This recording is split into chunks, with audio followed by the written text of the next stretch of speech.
Hey, this is Meridith Elliott Powell. You know what time it is. It is time for Thrive, the show where we dive into the strategies, discuss the steps, everything that you need to know to really turn all of this uncertainty into your greatest competitive advantage.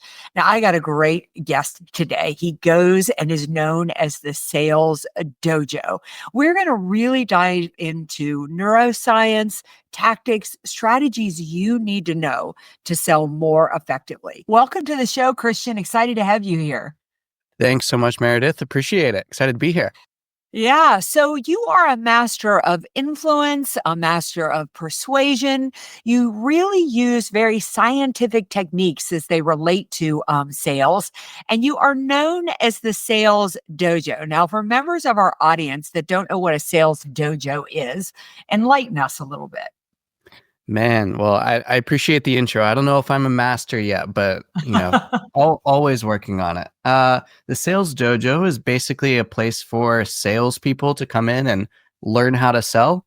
And then on the back end, sometimes we service some businesses as well with just various sales things.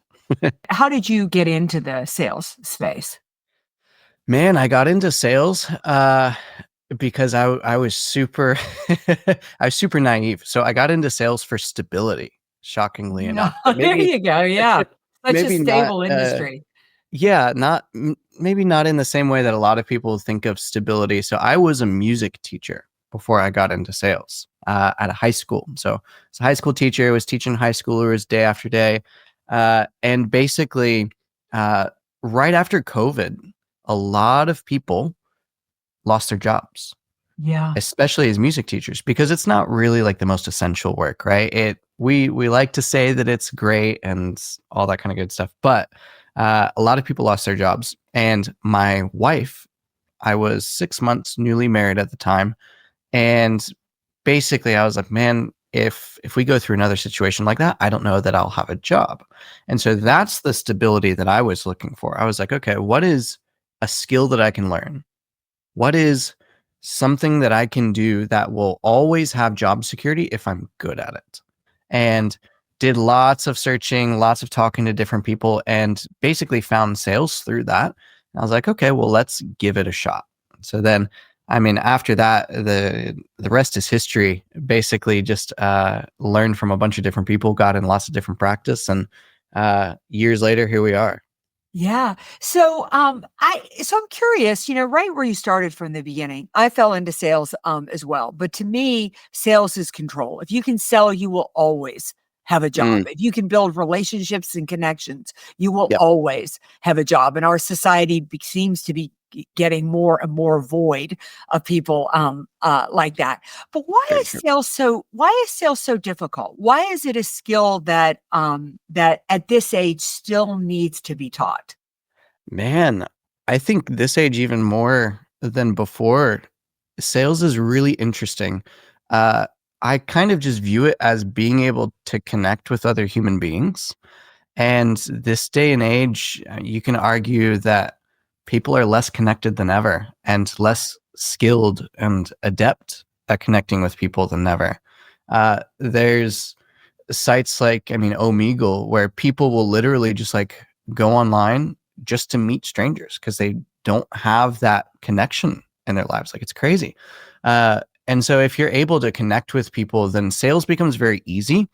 But the problem is that people are so incentivized in sales in order to make the sale rather than connect with the person. So people come into sales and they're like, oh yeah, I'm in sales, ready to close the deal, ready to go out and prospect, blah, blah, blah, blah, blah. But the thing that moves sales forward isn't usually like the sales vibe. People hate a sleazy salesperson, but they love to connect with other human beings. And so if you're able to, I think, connect with people and separate yourself from the commission, that's why sales is so hard. People are just so absorbed with making the commission because that's usually how you're paid, right? Yeah. So talk to me a little bit about, your journey in discovering sales. So you come across this profession. It sounds like you hadn't done much selling before you No. came across this stable profession. Did you have the same reaction that most people have? Like, I'm not sure I want to get into that. Oh, And yeah. what kind of pushed you, what got you over that bridge? Man, I definitely was very hesitant to go into sales because I had what I feel like is the same view as a lot of different people. Like, in my mind, I pictured the pushy salesman, the people, you're walking down the aisle at the mall and people are trying to get your attention, like all that kind of stuff. That was what was in my head. And I kind of just said, screw it anyway. And let's just try it and see what happens. Because sometimes our views of what the world is are wrong. And so I was open to being proven wrong and learning a better way. So I just started seeking out that method of selling, and came across the wealth of knowledge that's out there in terms of sales training. I really focused on the idea of authentic selling, of using psychology in order to work with human behavior rather than against it.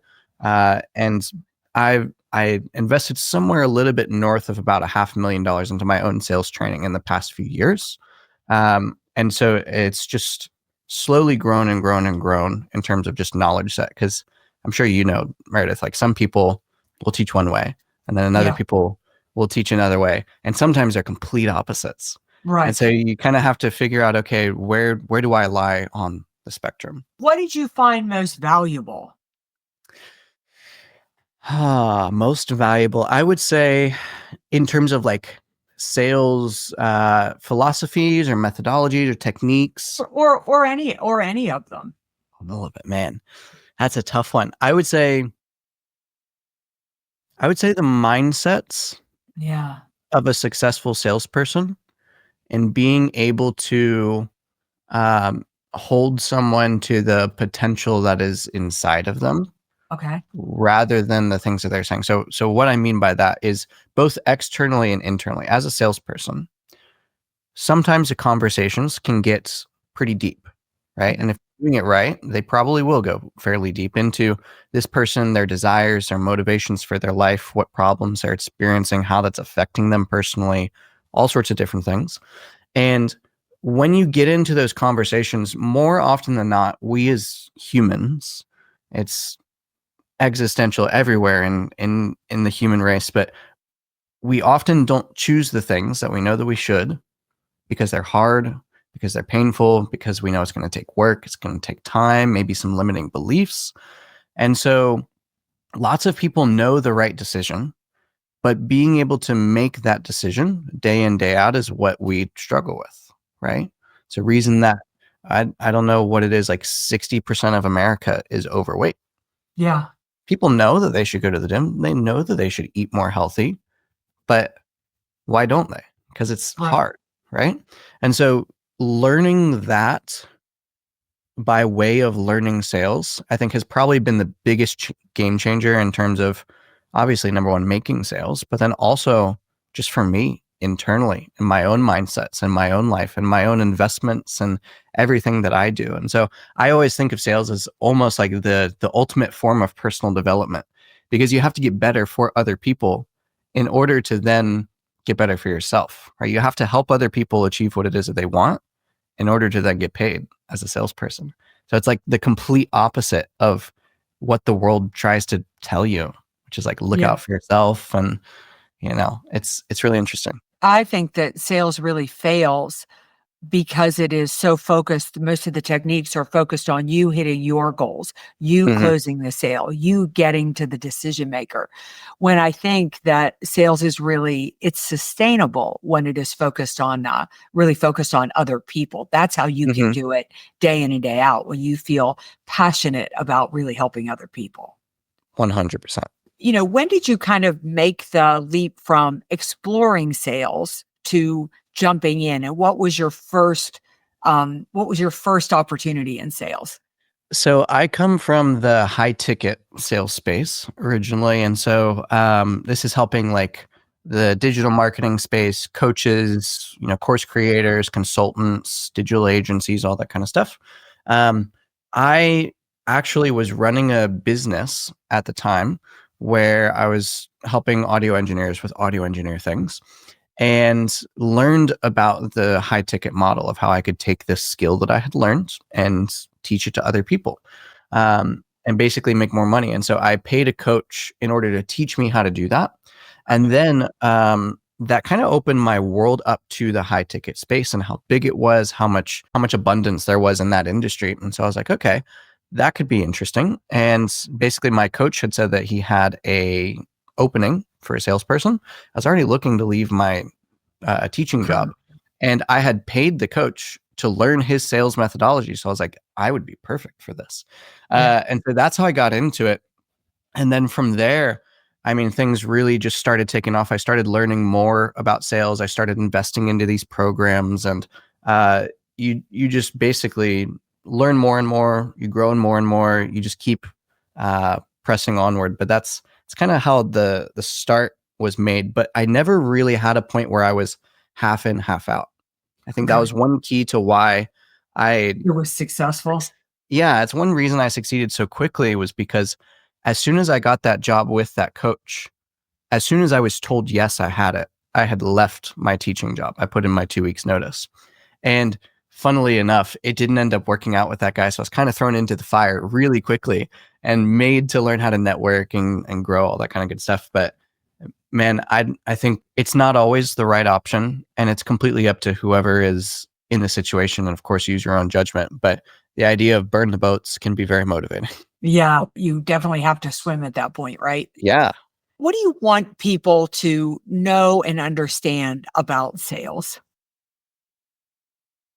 I think sales and just anything in life is about understanding other human beings, um, and how you can help them. I think lots of people get into sales not because they have this desire to be in this industry, not because they desire to be a salesperson. Like, you go to any kindergarten classroom, you're like, what do you want to be when you grow up? I would be shocked if I ever heard one say, I want to be a salesperson. It's always something else. And so the way people usually kind of fall into sales is through some other means. And usually it's a little bit more financial based, right? Yeah. And so I think the biggest thing about sales is if you're currently selling, the best skill that you can have is detaching yourself from the outcome. Because if you're so focused on, getting through the forest, you're going to miss the tree that's right in front of you. Mm-hmm. You're just going to knock headlong into it. And then you're going to probably run into another one and another one and another one. So lots of people just spend so much time focusing on like this down the road goal that may or may not necessarily happen. Like this person that gets on the call, even if I'm fantastic at sales, then this may not be the right thing for them. Mm-hmm. And if I am not present enough to realize that, then I'm going to be the pushy salesperson that nobody likes, right?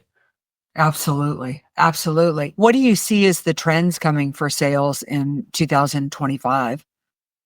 I think more authenticity and more skill is needed than ever before. Uh-huh. Especially with like the rise of AI as an example. Yeah.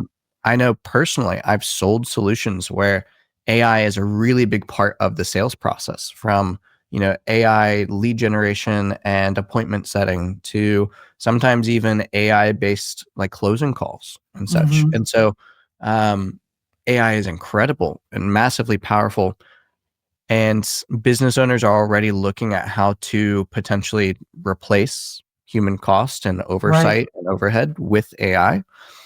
And so you have to start thinking as a salesperson, in my opinion, what's the difference between AI and like an actual person on the other Mm, side? And there's always going to be some sort of regulations with the government with AI to keep things compliant and such. But as a person, like that's your advantage, is right. that you are somebody who can truly connect with a person, right? There's times where people are going to want to come onto a sales call with a human being and not just with an AI, because they want to Mhm. actually talk to somebody. It's that human connection.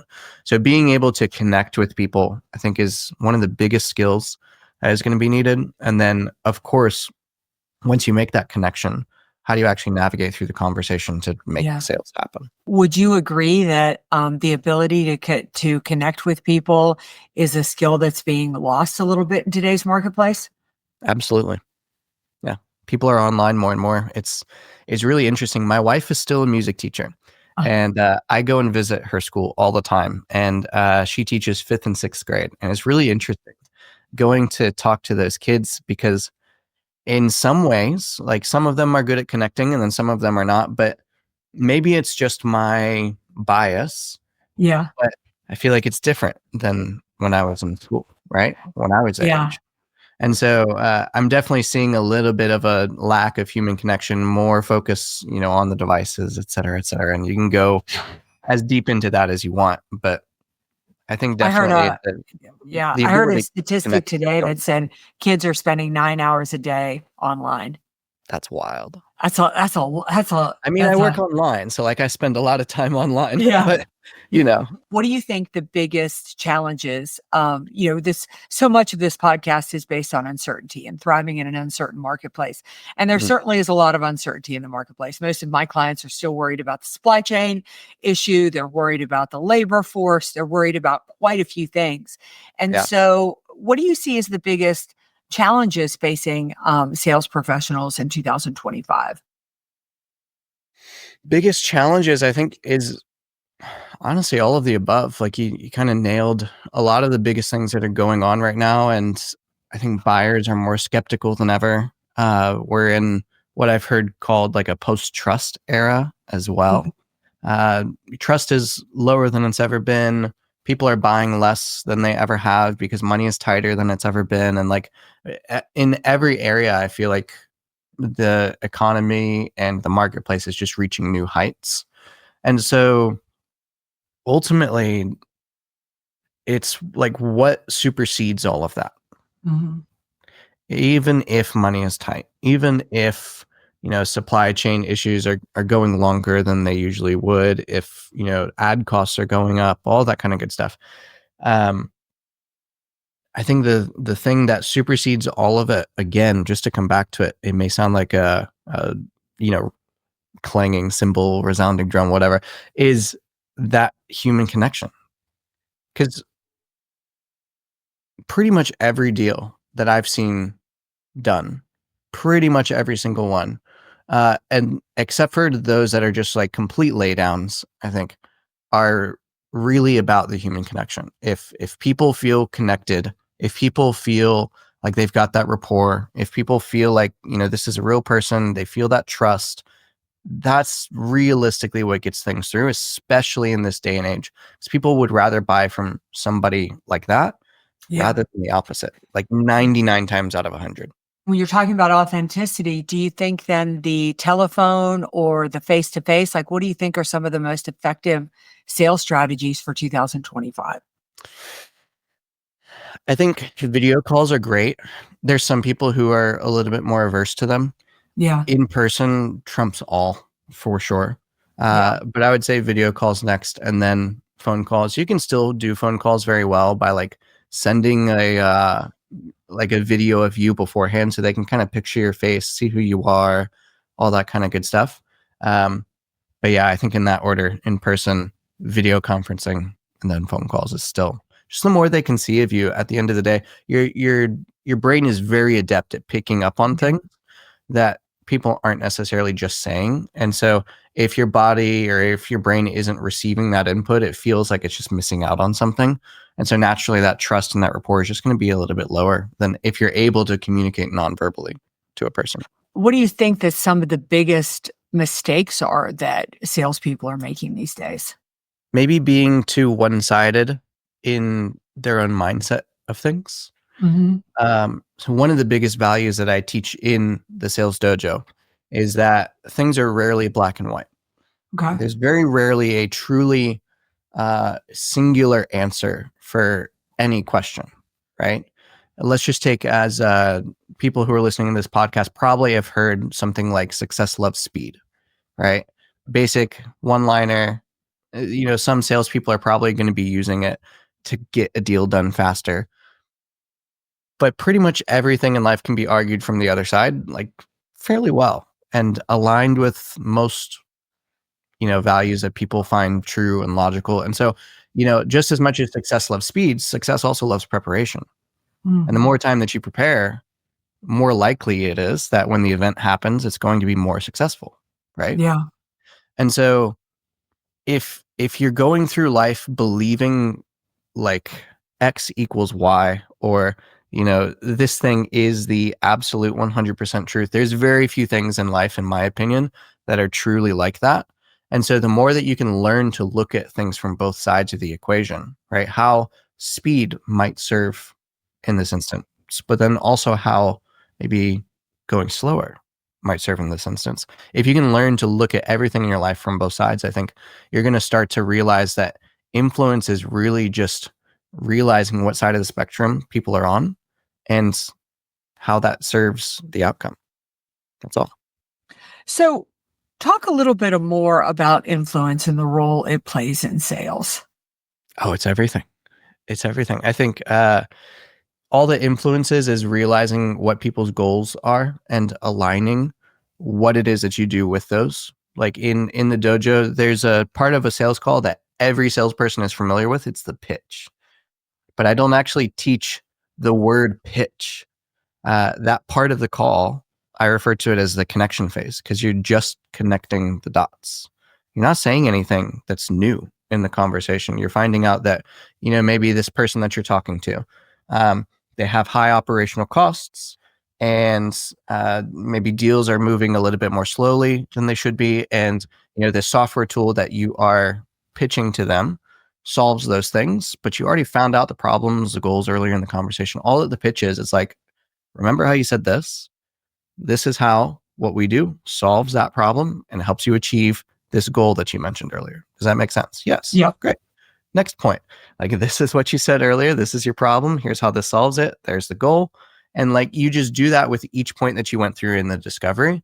And that's all that influence is. I think people overcomplicate things to like, there are certain things that you can do with hypnosis and embedded commands and like really things that I teach more in like the black belt of the dojo once you get really high up. But Yeah.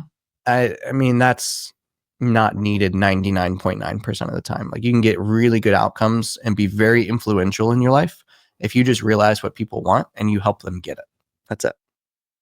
Well, Christian, this has been a great conversation. I always like to end with two questions, and you can answer them in either order.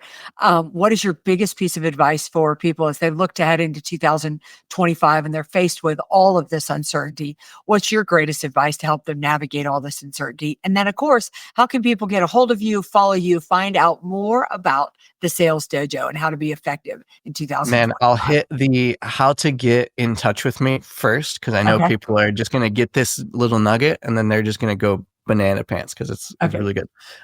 So how to get in touch with me, I'm going to put something below, or I'll give it to you, Meredith. We'll put it in the show notes. Yeah, it'll be www.thesalesdojo.co/thrive. Okay. So it'll be a landing page just for you if you're watching, if you're listening to this podcast. And inside it'll have a couple of things for you. There'll be something free. There'll be something really low cost. There'll be something with a little bit more commitment if you decide that like you just love everything and you want to go forward with that. Totally cool. But everything will be explained on that page. That's the best way to get in contact with me. And then if you want like Facebook or LinkedIn, I'm on pretty much everywhere. Now, the one biggest piece of advice I think is if you're in sales or if you're in any situation in life where you have some sort of influence, where there's an outcome that you want, but you're unsure how to get it. It's my favorite singular, most important word in selling. And it is the word why. Mm. And it's so interesting because you can go back into history and you can study people who have done incredible things with their lives. One of my favorite ones is Milton Hershey, right? Of Hershey's like chocolate, massive brand, right? He failed at creating the Hershey's company and like making it successful 3 times before he was 40. And then he finally made it successful. But he attributes the reason that it was finally successful after failing for decades before that was this one word. And so it's not just about influence. It's not just about, being able to get what you want in life, but asking the question of why in terms of your circumstances around you, in terms of, if somebody says something in front of you, they say that they have a goal, like, why is that the goal? Why is that important to you? Why now? There's so many different things that you can use just with the word why. And so just learn to use it more. And I guarantee that your life will be better. Nice. So start with that why, understand why you're doing this, why you want to be in sales, why you want to sell this product or service. Is that basically what you're saying? Absolutely. Just everything. Yeah. Yeah. I feel like the question when you know your why, you're selling from your heart, not your head. Mm-hmm. Yeah. 100%. Yeah, so true. Well, thank you so much for joining us today. Thank you for really enlightening us with another episode of Thrive and helping my listeners learn to turn all of this uncertainty into their greatest competitive advantage. All right, listeners, you know how this works. This podcast episode will be out there. We'll put in the show notes all the great ideas that Christian had for you.